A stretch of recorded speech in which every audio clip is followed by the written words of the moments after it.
Magandang araw mga kaibigan. Bigyan natin ng reaction opinion itong post ni Nonong Panadero. Sabi niya, sigurado panalo ang Dream Team sa 2028 na binuo ni Trillanes. Ito.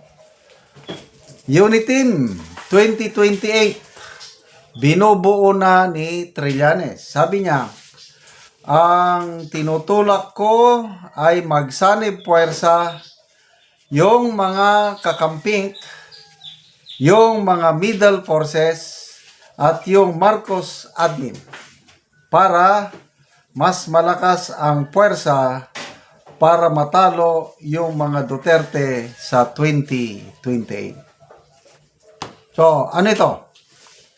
Ano bang role ni Trillanes ngayon? For sure, kakamping siya. I don't know. Dati, anti-Marcos siya.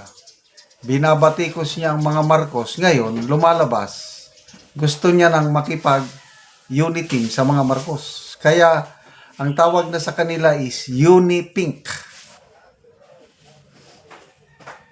Parang lumalabas ngayon, ito si Trillanes, campaign manager ba nila or political strategist ng Unipink. So, tama naman.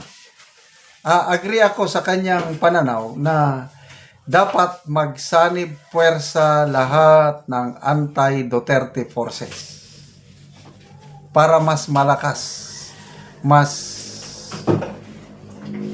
yung chance nilang manalo versus BP Sara, may pag-asa sila kung kaya nilang mapag-isa ang kanilang kandidatura. Ang manok ni Trillanes, ano siya, ang presidente niya si Senator Hontiveros. Ang kanyang vice president, I think si Bam Aquino ang kanyang sinusulong. Paano naman yung Paano yung mga naniniwala kay former VP Leni Robredo? Si Senator Kiko Pangilinan, sabi niya, they will try their best to convince VP Leni to run for president. Which I agree, between Leni Robredo and Hontiveros, malayong mas malakas si ex-VP Leni. I don't know, bakit itong si Trillanes, pati itong si Congresswoman de Lima, ang ipinupus nila is si Senator Hontiveros. Bakit ayaw na nila kay VP Leni? Sa survey, yung pinaka-latest survey ng WR numero, si VP Sara nakakuha ng 31%. Ang sumusunod, halos tie si VP Leni at Senator Rapi Tulfo at 13% each. Yung mga naunang survey is mas mataas si VP Leni, naka 19% siya yung nauna. Itong si Hontiveros, itong latest survey ng WR numero, nasa 2.04. Tandaan ko. Napakababa. So ang nakikita nila kay Hontiveros, but anyway, karapatan nila yan na i-push through. So, dito pa lang sa hanay ng mga kakamping, hindi na sila nagkakaisa. Sino ang kanilang kandidato? Leni Robredo ba? Or si Risa Hontiveros? Dito naman sa Marcos side,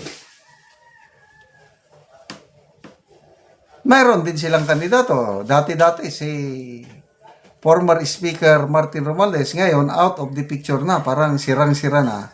At ang matunog na pangalan, ito na si DILG Secretary John B. Cremulya. Sa makakaliwa, last presidential election 2022, meron silang kandidato, si Leode de Guzman. So, ang problema ngayon ni Trillanes, paano ngayon magkasundo itong tatlong grupo?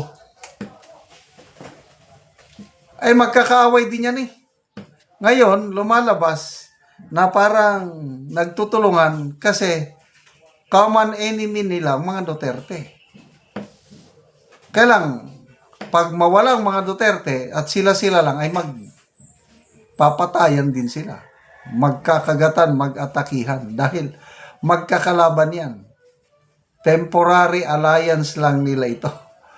So, sino ngayon ang magiging kandidato nilang Unipink? Kanilang dream team. Hindi naman papayag ang Marcos administration na mawawala sila ng kandidato.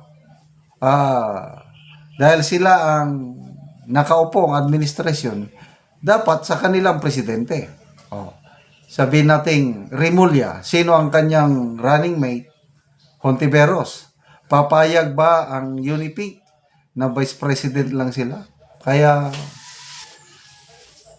although tama ang assessment ni Trillanes, sa nakikita ko, malabong magkaisa ang mga anti-Duterte forces. Kaya, pinakamababang kandidato niyan, 3 hanggang 4.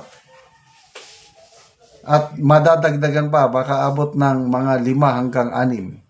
Last election 2022, umabot ata ng 8 or 9. Dami. So, the more candidates ng presidente, the better. Mas panalo si BP Sara. Nandyan pa may plinoplot din na idea, Irene Marcos and General Torre. Wow! Another tandem. Nandyan din yung Leni Robredo and Bongbong Marcos Jr. Yan ang mga panlaban daw nila. O di sige, bumuo kayo. Good luck. Ex-Senator Trillanes, galingan ninyo ha. Kasi meron ng pahayag si ex-Senator Trillanes, pag matatalo ang manok niya, sample, matatalo si Hontiveros, hindi na siya,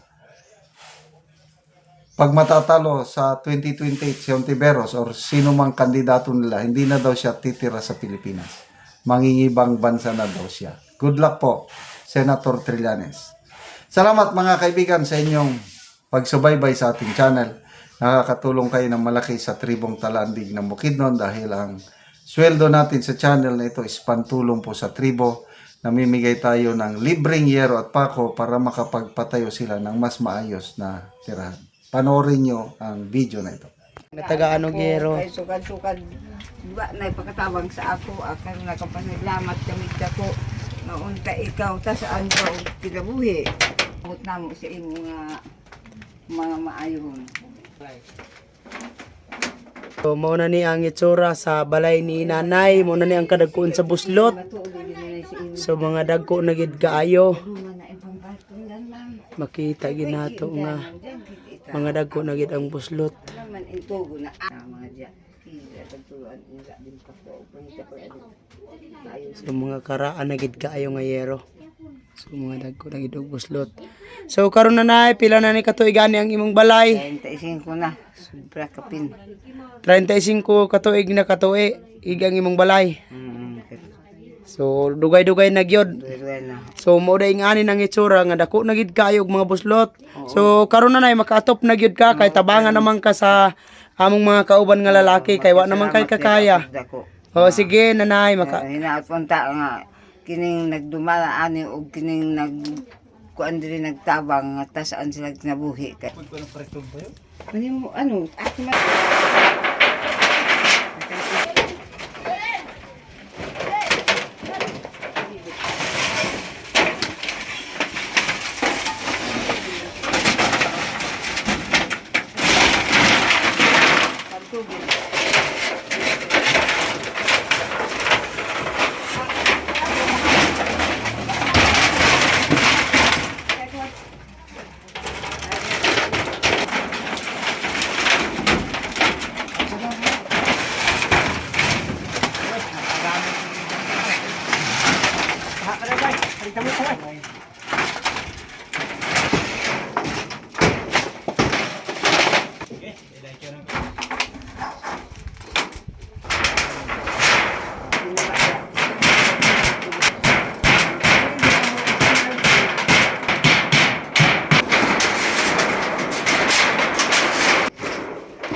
Karon human na gid sa pag-atop, maayo na gid nga tan-awon ang balay ni nanay. Ayaw nga napulihan na sa Ginoo sa nagtabang sa sin.